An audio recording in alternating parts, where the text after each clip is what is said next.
All right, let's go ahead and get started. I've got about 3 minutes after the hour, so let's go ahead and jump in. So welcome everyone to the Society of Thoracic Surgeons Congenital Heart Surgery Database user group call. Today is Tuesday, August the 1st. I can't believe we're already in August. I hope everyone is having a great summer thus far.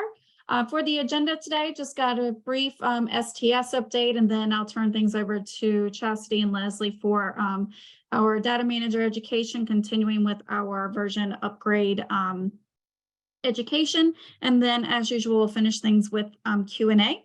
On the panelist side with me today, we've got myself and Carol Crone. We've got Chastity, Emily, Janet, Leslie, and Melinda all from STS. So thank you everyone for jumping on today with me. I do not have any changes from the last presentation. Sorry guys, I was not able to make it on our last call. I was on vacation, but no additional updates from the previous call, just that the STS website and IQVIA library cleanup is underway. I'll actually be traveling to Chicago later today, so I'll be working with our marketing to get those to get the website updated. And again, the purpose of the website and library cleanup is to maintain version control. And again, just moving forward, those additional resources, such as the rules to determine primary diagnosis and primary procedure, and a listing of the STS combination procedure codes will be included in the analysis overview and the training manual. There'll also be an updated version of the Appendix C posted, and this updated version is just minor updates to update the reference to 6.23.2, and I'll be highlighting all of the combination procedures. There are no changes to any scores or any categories whatsoever. Again, just cleaning up the reference to it currently says 6.23.1, so I'll just be updating that to bring it to 6.23.2. And again, that Appendix C stat categories will be moved to the version 6.23.2 page, as it currently resides under version 341. So again, that cleanup and is occurring this week, and so just look for that at the beginning of next week. If you have any questions, or if you can't locate anything out on the website, just please feel free to reach out to me directly, and I'll point you in the right direction. The fall 23 harvest is currently underway, and of course that does include surgery dates of July 1, 2019 through June 30th of 2023, and the harvest is set to close on September the 15th at 11:59 p.m. Eastern Time, and the opt-out date for the fall 23 harvest is scheduled for September the 19th. Of course, we just beg, please do not wait until that very last day to submit that harvest, right down to the wire, so please get those harvest files in sooner rather than later. So if you have any questions, again, just please reach out. And that is all that I have for STS updates. So I'll turn things over to Chastity and Leslie, as they have a lot of information to get through. So Leslie, the floor is yours. Yeah, thanks so much, Leanne. This is Leslie. I'll be taking the lead on this part of the presentation, and then Chastity can just jump in and correct me if I get anything wrong. Next slide, Leanne. So we're going to cover just some updates with what's going on with the training manual and 623, starting with just forgetting everything that we thought we knew in version 3.41. And I will highlight some of the big changes between the versions. Some updates were made or will be being made to the training manual, so we'll highlight those. And then there's just a couple changes in the FAQ process, what happens after you submit a question. So we'll go over that. Next slide. Okay, starting with forgetting everything that we thought we knew. So big difference with some fields between 341 and 623. So we just want to remind everyone to visit the training manual often for every case, sometimes multiple fields during one case, and to keep in mind that version 3.41 definitions are not always the same or not always valid for 623 fields. Even when the field looks the same, appears the same, has the same number, and we'll get into some of those examples. That also means that previous versions of the training manual, not valid. Previous responses to FAQs from 341, not valid. Responses that you might have gotten for 3.41 fields, not valid in 623. Things that were in an old training manual that were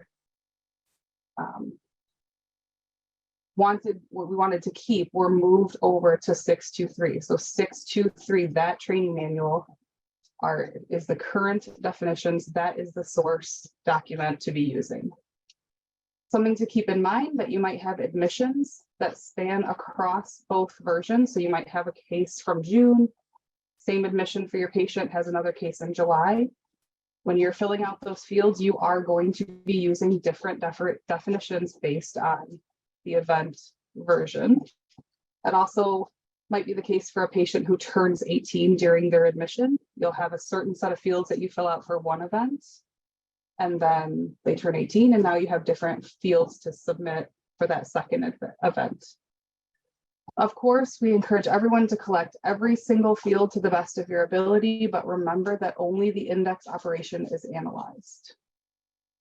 And then to keep in mind, fields may have moved, they've changed, they might be in a different section of the data collection form, or they might have an entirely different meaning. So as we've said through every version and every call, pretty much always refer to the training manual. Next slide. Okay, some fields, one of the big differences we've seen in a few FAQs that have come in, fields that were stored in tables like your pre-op factors, diagnoses, procedures, post-op events, those have changed from stored in that sort of table. It's still a table, but they've changed to multi-select. And so if you utilize that document that itemizes changes between 341 and 623, it looks like all of those fields have gone away, but they have just been replaced with the same fields in multi-select. And that really makes a big difference for people who pull data. Sometimes you just need to keep in mind that the field itself might have moved where it's stored when you're pulling data for reports. Existing fields, they existed in 341, same field, looks the same in 623. It might have updated definitions or timeframes. And then again, keeping in mind that the same number of the field might mean something different in the new version. Next slide. So one example of this different definition, different time frame, as we've gone over before, is mechanical ventilation to treat cardiorespiratory failure. In 341, preoperative factor 470 was anytime during the hospitalization that the patient was intubated for cardiorespiratory failure. In 623, you can only code that if it has happened within the 72 hours prior to OR entry date and time. Again, in 623, this doesn't matter what location it is. So your patient might have gone from my hospital. They were intubated at my hospital. We extubated and sent them to you the next day for surgery. It doesn't matter if they were intubated for respiratory failure at my hospital. You can still code that. So in 341, that meant something different. In 623, same field, but it means something different. So keep that in mind, especially when you're pulling reports that span across July 1st. Next slide. So not only could those fields have changed definition and time frame, but you might just have new fields. So this is a screenshot of the data collection form and pre-op factors. Everything that's just white, not highlighted, and not the purple background existed in 341, which might be, for instance, a June case for you. And then that same patient has surgery after July, and now you have different pre-op factors that you can select from. So do your best to collect the data based on the definition and the fields available for the version that you're working with. Next slide. Okay, another one where the field number might be the same, but it has changed and means something different in the version. In 341, diagnosis 1350 cardiac tumor included cardiac thrombus and cardiac vegetation. But in 623, diagnosis code 1350, cardiac tumor does not include cardiac thrombus and cardiac vegetation. And instead, you will use the diagnosis for cardiac other. Next slide. Similarly, in the intra and postoperative events section, postoperative event 470 in version 341 was intracardiac thrombus. In 623, postoperative event 470 is any thrombus or thrombosis, and then you will have child fields for which location that occurred within. So again, if you're pulling data, keep in mind that those cases before July 1st, 470 meant something different than it does after July 1st. Next slide. And again, another postoperative event, 26 used to mean unplanned non-cardiac operations. Now it's any non-cardiac reoperation during the postoperative phase. So if you're pulling this data, you might have a lot more number 26s in 623 than you did in 341, because we're capturing a much more broad spectrum of events. So keep that in mind when you're looking at your data. Next slide. Okay, something else that is updated. This is just a quick review, hopefully, about the demographics version. But your demographics version is associated with the event version when the patient is created. So for example, if a patient is born and admitted and has surgery on June 1st, that's event version 3.41 and demographics version 3.41. And then they return for surgery on July 5th, 2023. Now that's version 6.23.2, I should have included. Now that event is event version 6.23, but demographic version 3.41. So that mismatch is okay. They don't have to match. They won't for the lifetime. They won't be able to match on every single event. That's okay. But it's also okay to update with new events.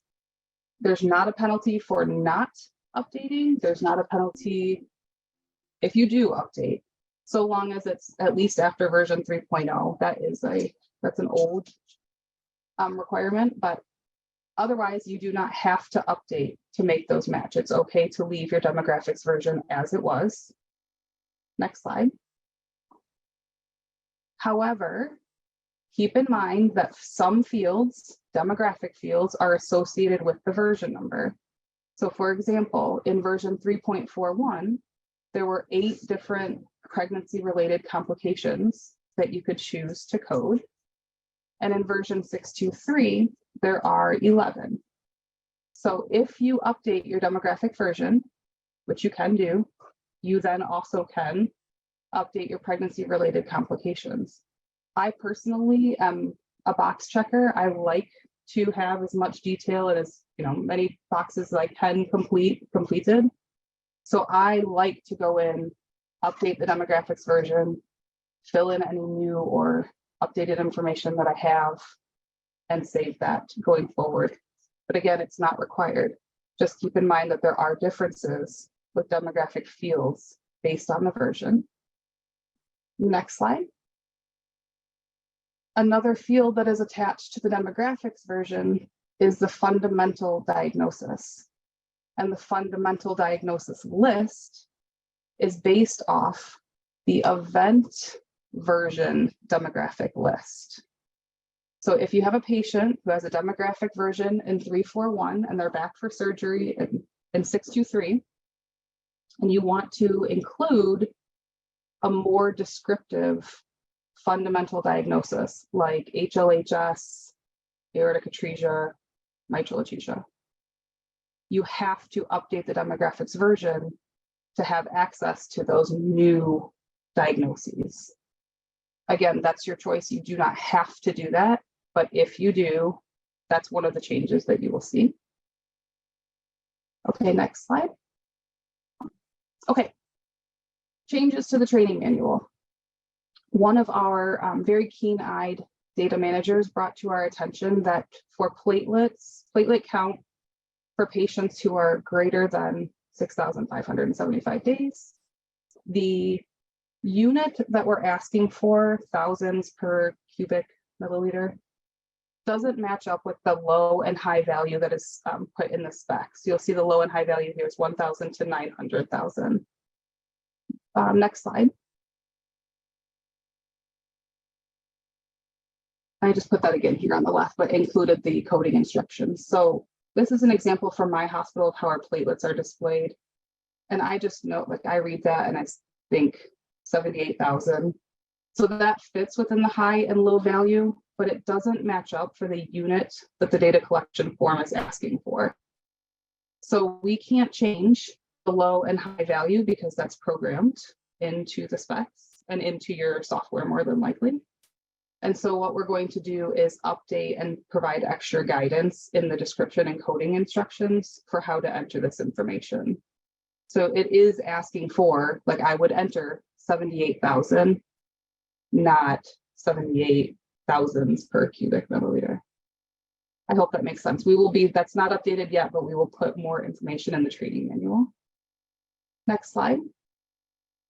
And then another update that's coming, another keen-eyed data manager pointed out to us, stroke, CVA, or intracranial hemorrhage greater than grade 2. That's the title of the field. That's for within 48 hours or a lifetime. That is still correct, but in the coding notes in one of them, it says if the patient has documented history of stroke and or intraventricular hemorrhage grade 2 or greater. And that is not true. It is just greater than. So we will be updating this as well. Next slide, Leanne. There it is. That will be edited and updated in the next version of the training manual as well. Okay, next slide. And then finally, just a couple edits or a little bit of clarification to the FAQ process. I've gotten a couple questions about this. So when you go on the website and you submit your FAQ, that goes into a mailbox that Chastity and I see. We are starting to meet weekly now that we're kind of done with the bulk of the work of the training manual. We're meeting weekly and we're sort of triaging all of these FAQs that come in. And then generally our core group meets monthly on the second Tuesday of the month to review questions.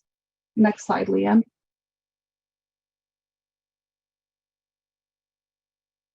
And so what this looks like is when Chastity and I look at these FAQs, sometimes it's really a quick, easy answer. We can say, oh, yep, that's this, or someone's pointing out a spelling mistake or an edit that we need to make, and we can answer directly. Those answers generally will come weekly. Or if we need more information, like an op note or want to clarify something, we'll reach out to you directly in between our big meetings. If you send us an op note or an echo or a report that says, hey, I don't really understand, is this type of tetralogy or another type, or is this DURV, how do I classify this? If it's that type of question, Chastity and I generally assume that you've kind of gone through the same work that we would go through and you know the same amount of information. And so we tend to save those for the surgeons. And we're going to compile those and send op notes and echoes, things like that, directly to the surgeons to weigh in monthly. We also do that for anesthesia. We're also doing that for some specifically adult related questions. We're going to be looping in Melinda and Dr. Jennifer Nelson for their opinions monthly. And then bigger discussions, general FAQs that aren't just sort of quick and direct, we're saving those for our core group meeting so that we can discuss as a group, how would you do this? Is this what we're intending to get out of the field? What does this look like down the line? And those meetings are monthly, again, the second Tuesday of the month. So just in case you're looking for, hey, I submitted this question, you may not have had a meeting yet. This will just give you a better outline of when we talk about these things. Okay, next slide. Okay, that's all we have for you today. We'll open it up for questions, but reminder to use the training manual every case, sometimes every field. Forget what you thought you knew in 341. And as always, we're available for help. Submit your FAQs or send emails as needed. Great. Thank you, Leslie. That was awesome. I appreciate it. And we do have some questions coming in, so we can go ahead and tackle those. I can take the first one. The first one's from Jen. She's asking, who do we send the opt-out information to?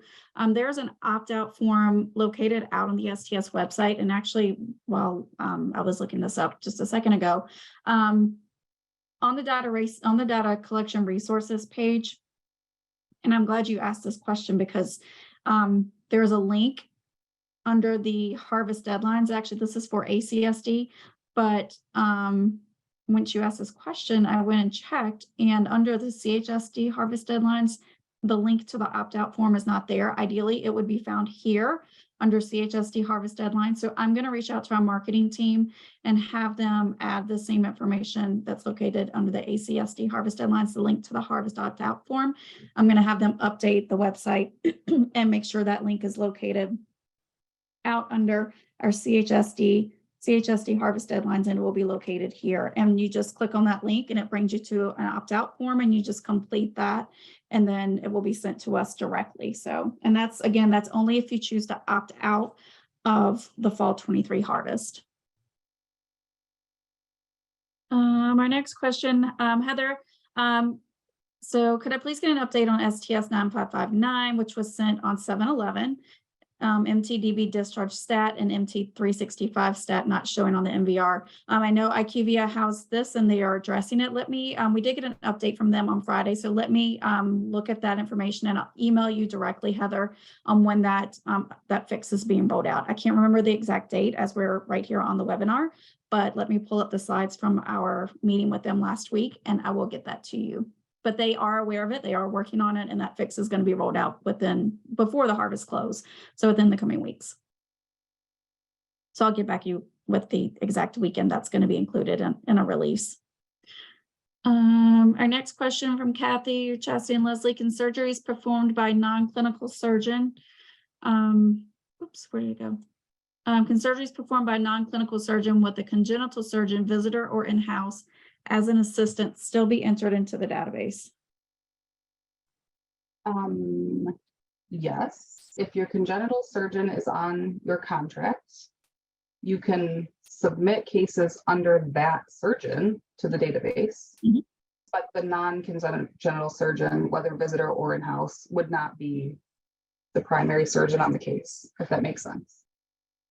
And there probably isn't a way to enter that surgeon into the database because they're not on your schedule A, right? Like, so you couldn't put it in a field, but as long as the case has a surgeon associated that is on your contract, it could be submitted. But I don't know, but like Chastity said, I don't know if you'll actually be able to put the name of the non-congenital surgeon anywhere in there as well. Got it. All right. Next question. Can you repeat what you said about unplanned re-ops? Yeah. Yep. What else is included now that wasn't previously? Sure. So unplanned re-ops is no longer, unplanned non-cardiac re-ops is no longer a thing. It's just non-cardiac re-ops. So everything will go in there under post-operative event number 26. And then there are children listed for a G-tube or a trach or others that you can check off in more detail. Of course, click other and free text in whatever else it is that you're doing that isn't already listed. Unplanned cardiac re-ops is still a very similar field. That now does have children as well. I'm not looking at the data collection form, but I believe then you select unplanned cardiac, it's 22, and then you can select what type of unplanned cardiac, whether it's a residual lesion or bleeding, things like that. If that's not clear, submit another question. We'll go into more detail. I think I would just add, which we have talked about on previous webinars and Leslie also addressed on this one, but any subsequent procedure that is non-cardiac that a patient undergoes while still in the hospital gets included here, whether planned or unplanned. So this will include things like circumcisions that were already planned prior to their cardiac surgery. It doesn't matter if the patient had a subsequent operative procedure. So we're capturing everything. Awesome. Our next question: do you have a list of the repurposed fields? I'm taking this as like those fields that used to be one number, well, same number between versions, but that they're being used a little different. If that's not true, please enter again, or I don't know if we can have you put your hand up and talk more, but I don't have a list of those. I know that there are descriptions of how fields have changed in that document. Mm-hmm. I'm blanking on the name of it, Leanne or Yeah. Jesse, if you remember, but I think hold on. Itemized changes. Itemized changes between, Between that, yep, I'm pulling it up. Okay. Congenital.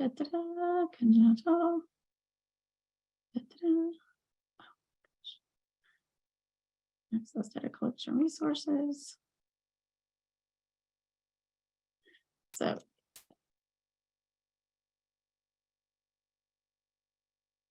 the itemized changes from 341 to 6232. Yep, that's what I was thinking of. And there's also a summary checklist of changes from 341 to 6232. All right.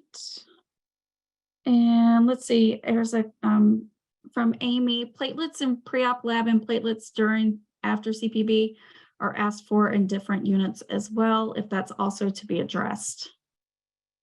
Yes, I don't know if it was you, Amy, who submitted this question. That was submitted as well.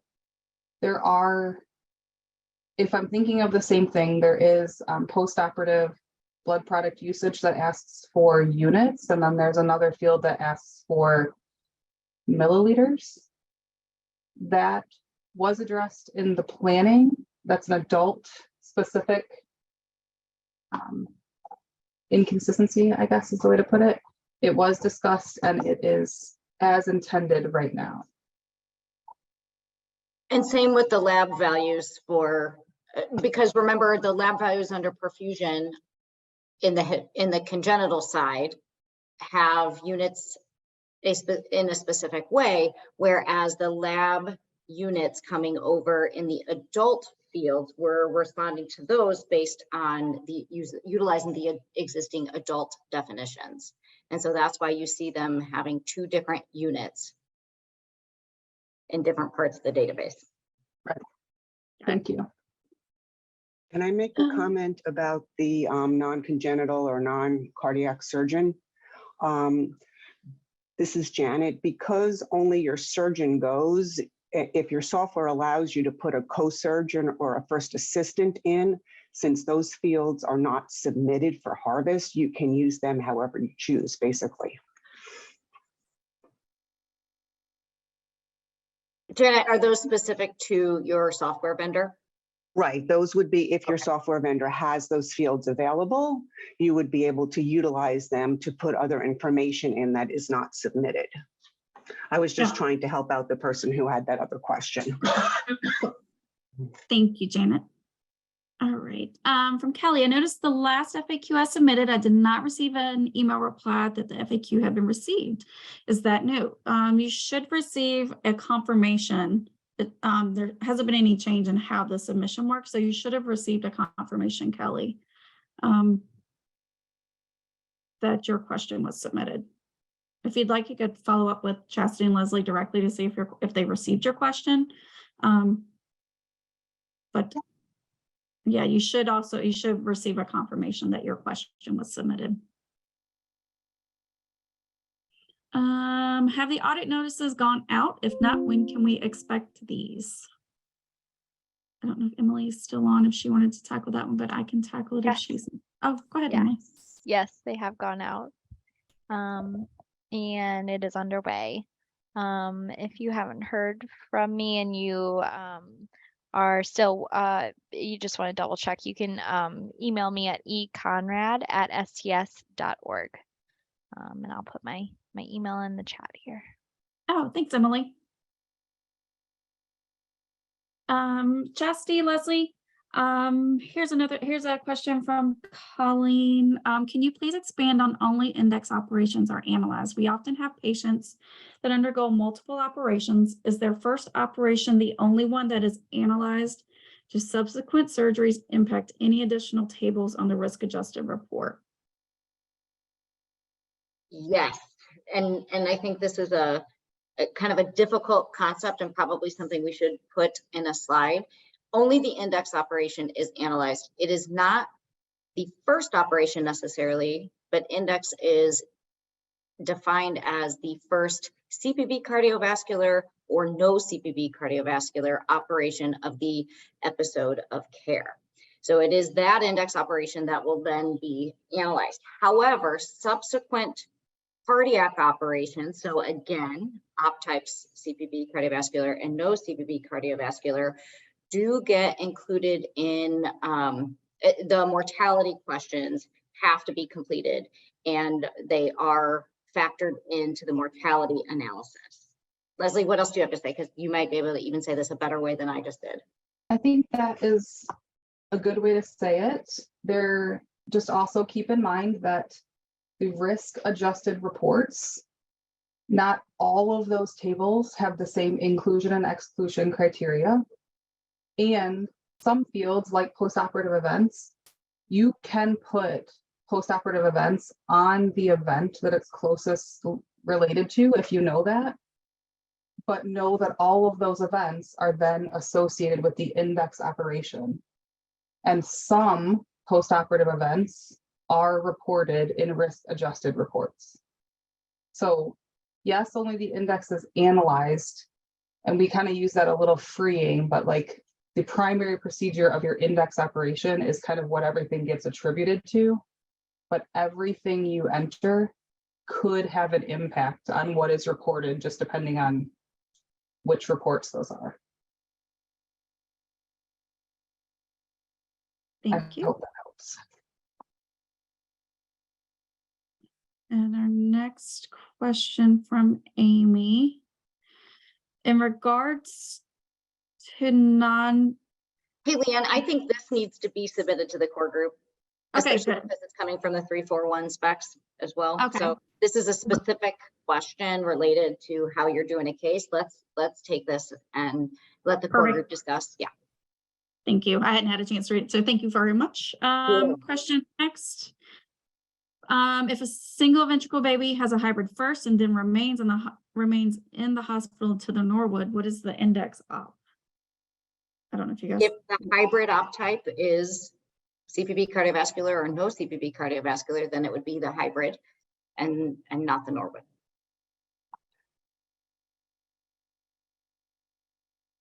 Got it. Okay.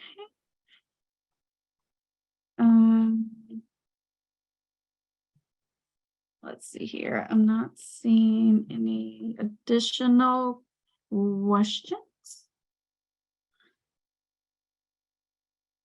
Let's see. All right. I'm not seeing any additional questions. It's just, okay. From Beth. My vendor is not yet certified for the new version. Is there anything STS can do to move them along? I'm a month behind in data entry. I think, Beth, we were updated that all the vendors had been certified for version 6.23.2. If you could just shoot me an email, Beth, with which vendor you utilize, and I'll work with you offline on that one. You are very welcome. Okay, I understand the goal for this big change for adult data collection is to create an adult congenital risk model. Is there a timeline at all in mind for this, or is this too premature to tell at this time? I think with Dr. Nelson, I think, the goal for them is to do an adult risk model. I think Dr. Nelson she touched on that at last year's AQO, but at this time, we don't have any plans to implement that adult risk model into the current reporting at this time. I honestly, Brooke, don't know the discussions and the timelines for that, so we could discuss that offline, and I could bring back and maybe have Dr. Nelson touch on that at AQO, perhaps. Add a little bit to that, Leanne. Do you have a little bit? Okay, perfect. Thank you. I know that they have developed an adult with congenital risk calculator, which I think is expected to come out at the end of this year, the early part of next year, with which Dr. Nelson will report on. And that's a bedside calculator. It's a little bit different than risk modeling adjusted outcomes. So that's what is in the works right now at STS. And as far as actual risk models for procedure types, I think Dr. Nelson can definitely talk on that, but there needs to be quite a bit more data before the risk models for adjusting outcomes, risk adjusting outcomes, I believe are developed, but that's something she'll be able to talk on too. Perfect. Thank you. You're welcome. All right. Ashley, we've been having problems with cardio access using iOS. Yeah, Ashley, I'm assuming you're working with cardio access with them directly. But if you have any other questions, please feel free to reach out. You're getting an update tonight. Perfect. Awesome. All right. Oh. Okay. Any other questions? There we go. Let's see here. Just as an FYI, this is from Angie from CRS. Just an FYI, for simple single case hospitalizations, the new version has shaved off about 5 minutes of data abstraction. It seems pretty efficient in abstraction. Awesome. That's great feedback. Thank you so much, Angie. That's great to know. Perfect. We appreciate that feedback. All right, our next question from Elizabeth. When a patient is lost to follow-up after surgery, how do we address the post-operative events? No events or leave it blank until we find them? I need to say no comps within 30 days.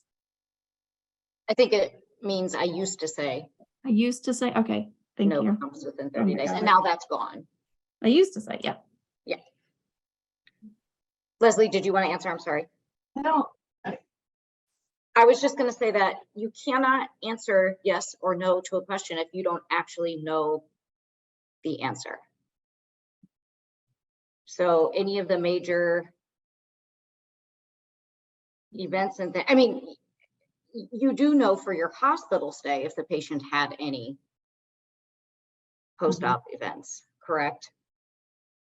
You're saying after the patient leaves the hospital and goes home, say they went home before post-op day 30, and you want to collect those, any additional events, you do the best you can with your follow-up and such. Leslie, would you add to that?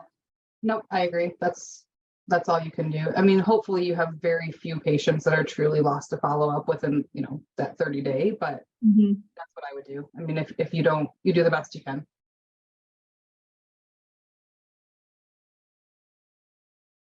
All right. And so leave it blank if truly lost a follow-up. Okay, makes sense. So leave it blank if truly lost a follow-up. And okay, that makes sense. Perfect. All right. And while we are waiting, just to see if any additional questions come in, just a reminder that our next monthly webinar is scheduled for August the 15th at 12 p.m. Central, and then followed up by our next user group call scheduled for September the 5th at 12 p.m. Central. A reminder, if you have any questions related to your reports, your risk-adjusted report, participant dashboard reports, you have questions regarding data submission, please reach out to us at stsdb_helpdesk@sts.org. If you have any database operational questions regarding your participation agreement, your vendor status, anything like that, reach out to us at database operations, stsdb@sts.org. If you're not sure who to send your question to, you can either send it to myself or you can send it to the stsdb_helpdesk. Either one of us will get you pointed in the right direction. So just feel free to reach out. And that is all that I have. I'm not seeing any additional questions come in. So just want to thank Chastity and Leslie for the amazing job that they do with the education. I appreciate you guys. Thank you, David. Yes, thank you. A quick question for Maggie. Only index procedures are used as part of the calculation for the mortality 2% missingness, correct? No. Cardiac operations, Right. all cardiac operations have to have their mortality information completed. So 30-day mortality, hospital discharge mortality, all have to be completed for the mortality calculation, not just the index operation.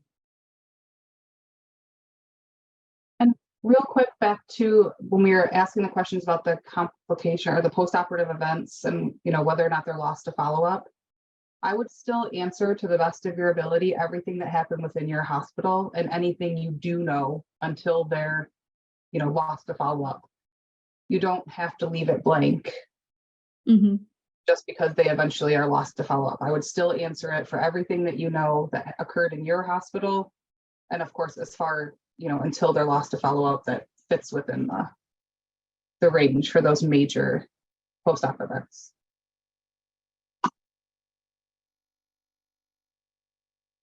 Oops, I've been on mute. I was talking to myself. And Beth, here's the webinar schedule again. The next monthly is August 15th.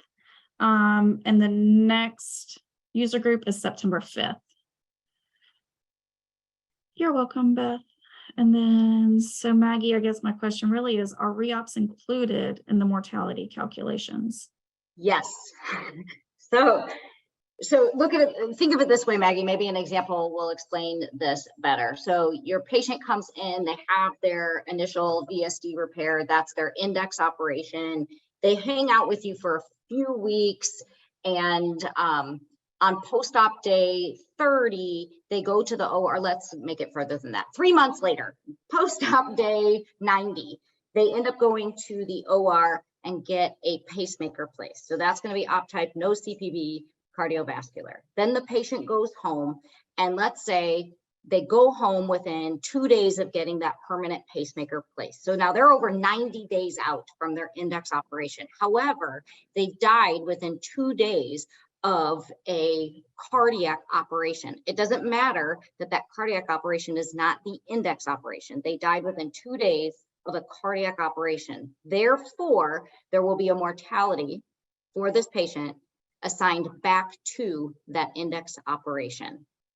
It's difficult to tease out without seeing it happen in your data, and it happened in my data, and I had to make a flutter of phone calls to STS in a panic, like, this is wrong. It wasn't wrong. The patient died within a few days of having a cardiac operation. It doesn't matter that they were 90 days out from their index operation. So that's where reoperations are included in the mortality calculation, and therefore in your missingness, because you want to make sure all your mortality information is complete for any cardiac operation. Does that help when I give an example?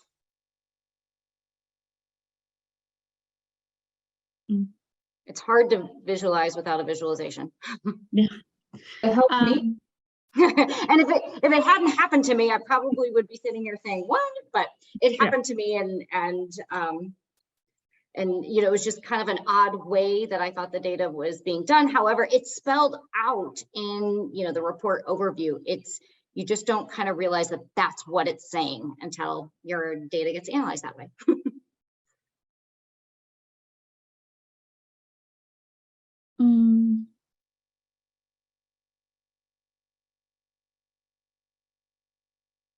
Okay. Okay. Janet, let's see. I thought she had her hand raised. Oh yes, Janet, you have your hand raised. Hi, Janet, do you have a question? Oh, you should be able to. Hi, Janet. I don't know if you're unmuted. No, sorry. Oh no, this is Janet Johnson. Other Janet. Other Janet. Janet Johnson. And Maggie said that yes, that made sense, Chastity. Okay. All right. Oh, she has a question. I am in the Mountain Time zone, so we start at 11. My time, is that correct? I don't see anything but upcoming events. Are you talking about the next webinar? So we'll start at 12 p.m. Central for the next monthly webinar. I assume you're asking about the webinars, which would be 11 your time. So I assume that's what you're asking. So it would be 11 your time, yes. Okay. No additional questions. So it looks like I'm going to give you guys about 10 minutes of your day back. So thank you everybody for joining. Again, if you have any questions offline, feel free to reach out to me directly. So with that, I hope you guys have a great rest of your day. And again, please hesitate to reach out. Don't hesitate to reach out. Please don't hesitate to reach out. If you have any questions, we're always here to help. Just let us know. And we hope you guys have a great rest of your day. Thanks everyone for joining. We appreciate you.